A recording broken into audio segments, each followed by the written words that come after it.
नमस्कार आपण मन को बरखा महापात्र चैनल ले बहुत बहुत स्वागत। दर्शक बंधु शीत दिन वर्षा दिन किंबा खरा दिन 12 मास जाक भितर छोट पिला मानकोठु नै कि वयस्क व्यक्ति मानकर छाती रे कफ जमा होता एवं सेमाने विभिन्न प्रकार औषधीय मध्य व्यवहार करिथांती किंतु एते सारा औषध व्यवहार कला परे मध्य तांको कफ छाती रु कमी पारि न थाए। आजिर वीडियो रे आमे आलोचना करिबा कि छाती रे कफ हबार कारण कौन एवं ताकू केमिति आमे घरोई उपचार रे सफा करि परिबा। ता आउ डेरी न करी चलंतु जानि नबा कि कफ हेबार मुख्य कारण कौन। दर्शक बंधु आपण समस्ते जानिचंती कि आम शरीर रे तीनिटा मेन जिंस अछि। गोटे होची हमर बात, गोटे होची हमर कफ एवं आउटे होची हमर पित्त। एई तीनटा जाक जदि संतुलित होई कि न रहे ताहाले जोटा असंतुलित हबो से रोग हमको हेताय। जेमती आपनकर जदि कफटा संतुलित होई कि न रहबो ताहाले कफ जनित विभिन्न प्रकार रोग हबो। प्रथम जिंस होची जेमती आपनकर छाती रे कफ जमा आबा याकू छाड़ी कि अलगा बहुत रोग मध्य हेताय। सेथि पई कि आमे निजर कफ जो अछि कफ को आमे नियंत्रित करिबा दरकार।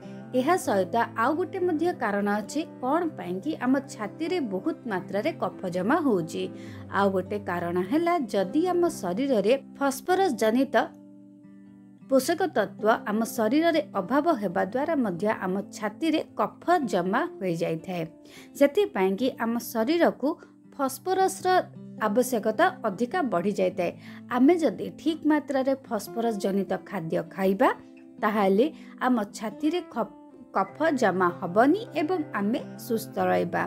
तो चलंतु एबे जानि नबा कि केउ खाद्य रे आमर अधिका मात्रा रे फास्फोरस रहिछि एवं ताकू खाइले केमिति आमे सुस्थ रहबा, छाती रे जमा भी हेले कफ जमा हबनी। तो प्रथम जिंस होची आपण जदि प्रतिदिन 50 रु 100 ग्राम गुड़ खाउचंती ताहाले सेतिरे बहुत मात्रा रे फास्फोरस रहिछि एवं आपणकर छाती रो कफ मध्य दूर होई जिवो। शरीर रे जेतेबेले फास्फोरस रो अभाव कम हबो छाती रे कफ मध्य दूर हबो। आपण जानिथिबे कि गुड़ दी प्रकार रो अछि। गोटे आपन को सॉलिड ता सेटा आ गोटे अछि लिक्विड।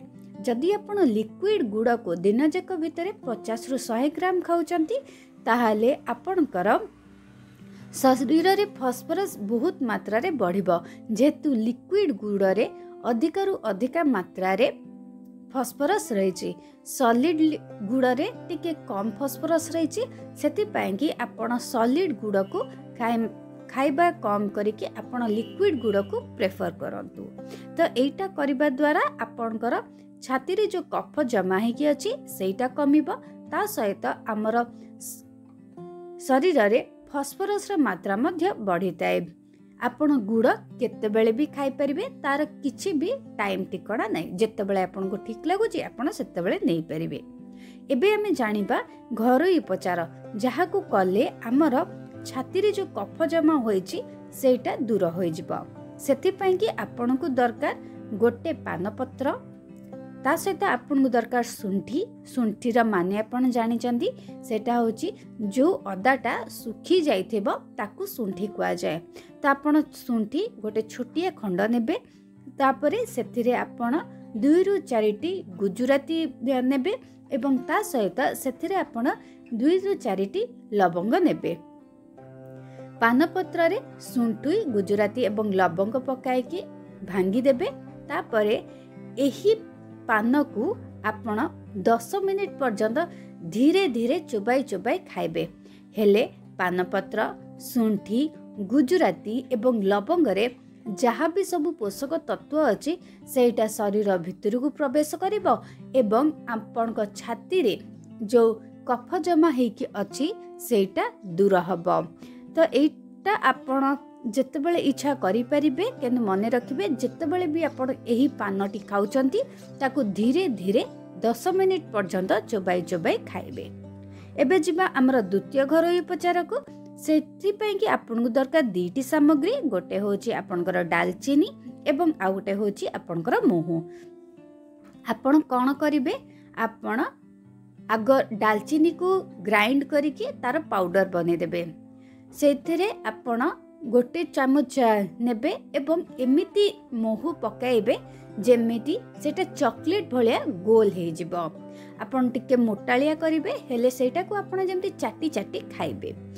ए दुईटा सामग्री को मिसाई कि जो आपण चॉकलेट तैयारी करबे से चॉकलेट संपूर्ण चाटी चाटी खाइला परे आपण गोटे ग्लास उषुम पानी पीबे। हेले आपण जो डालचीनी एवं महू खाइतेबे सेटा आपण शरीर को ठीक भाव में प्रवेश करबो, आपण सबु आड़े सेटा स्प्रेड करी जिवो एवं आपणकर छाती रे जो कफ जमा होइछि सेटा मध्य बाहरी जिवो। एबे जिमा हमर थर्ड घरोई उपचार को। थर्ड घरोई उपचार पई आपण को किछि भी आवश्यकता नै, सेटा होछि आपण को दिन जक भितरे गरम पानी पीबार अछि। गरम पानी रो माने कोन, जेमति आपण गरम गरम चाहा कि कॉफी पिउचंती जेति कि गरम रो सेति गरम रो आपण को दिन जक भितरे 5 रु 6 कप पानी पीबार अछि। हेले सेटा मध्य आपण को छाती रो कफ को सफा करिबारे सहायता करिथाय। पंचम एवं शेष जिनस होछि आपण को कुळुकुचा करिया को पड़िबो, जोटा को आमे इंग्रजी रे गार्गलिंग कहूचे। गार्गलिंग आपण केमति करिवे, आपण उषुम पानी रे अल्प टिके नाकु लुण मिसाइबे एवं दिन जक भितरे 3 थर निश्चित भाबरे गार्गलिंग करिवे। हेले सेटा आपण को छाती रे जो कफ जमा हेकी अछि ताकू सफा करिबारे सहायता करिवो। तो दर्शक बंधु, आपण जदि चाहूचंती कि आपण को छाती रु कफ संपूर्ण भाव में सफा हो जाओ, शरीर रे फॉस्फोरस मात्रा बढ़ू, ताहाले एही घरोई उपचार को सबु तक करिवे एवं मासे पर्यंत करिवे। मासे परे आपण रिजल्ट जानि परिबे। आजिर वीडियो को शेष पर्यंत देखिया पे अनेक अनेक धन्यवाद। आम चैनल को सब्सक्राइब करंतु, ता कड़े थिबा बेल आइकन को क्लिक करिवे, हेले आपण सर्वप्रथमे आम वीडियोस रो नोटिफिकेशन पाई परिबे। ता सहित आपण को आम वीडियोस पसंद आछि लाइक करंतु, आपणकर कोन मतामत अछि सेटा आपण कमेंट सेक्शन में जणांतु। ए सहित आम वीडियोस को आपण को संग मान को सहित एवं परिवार लोक मान को सहित विभिन्न प्रकार सोशल प्लेटफॉर्म रे शेयर करंतु। आजि पे एतिकी, पुणी देखा हबो किछि एम्ति वीडियो रे। रहुछि, नमस्कार।